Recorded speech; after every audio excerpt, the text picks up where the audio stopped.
François Clémenceau pour l'international, et le président Trump a limogé hier son secrétaire d'État. C'est vrai qu'on ne compte plus les conseillers ou les ministres qui ont été évincés ou qui ont d'ailleurs démissionné depuis 15 mois maintenant, ce qui pose un problème de taille quand même aux alliés des États-Unis.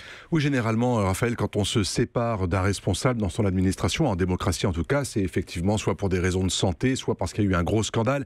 C'est plus rarement parce qu'on s'est trompé sur son choix ou parce qu'il y a un désaccord grave sur la ligne. Or, c'est exactement le cas pour Rex Tillerson. En 15 mois, Donald Trump a limogé ou vu partir une quarantaine de ses collaborateurs, dont 6 étaient à des postes de très haute responsabilité: le patron du FBI, le chef du Conseil national de sécurité, le directeur de cabinet de la Maison-Blanche, le ministre adjoint de la Justice, le conseiller stratégique du président, Steve Bannon, ou la directrice de l'Agence de l'environnement. Il y a les gens qui partent et puis ceux qui ne sont toujours pas remplacés. Oui, et ça pose davantage encore de difficultés, notamment pour les partenaires étrangers. Au département d'État, rendez-vous compte, celui que dirigeait Rex Tillerson, il n'y a toujours pas de directeur pour les affaires asiatiques alors qu'on est en pleine crise de Corée du Nord. Il n'y a même pas d'ambassadeur en Corée du Sud, ce qui est un comble. Il n'y en a pas davantage en Arabie Saoudite ou en Turquie, 2 acteurs clés de la guerre en Syrie. Il n'y a pas non plus d'ambassadeur auprès de l'Union européenne et en Allemagne à l'heure où la guerre commerciale commence. Mais c'est complètement fou, c'est de l'amateurisme ou c'est une volonté très claire de la Maison-Blanche de dire allez, c'est nous qui dirigeons et on aurait pu parler d'amateurisme dans les 6 premiers mois, ce qui est assez normal pour une équipe totalement inexpérimentée comme était celle de Donald Trump, sauf que là, effectivement,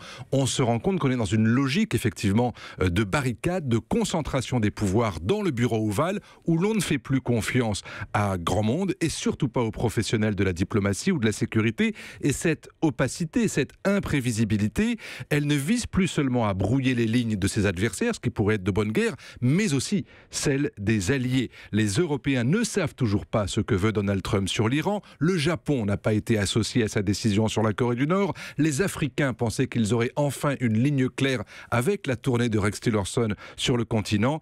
Il est parti. Tout cela ne facilite pas la confiance et on en aura peut-être un aperçu le mois prochain lorsque Emmanuel Macron fera sa première visite d'État aux États-Unis.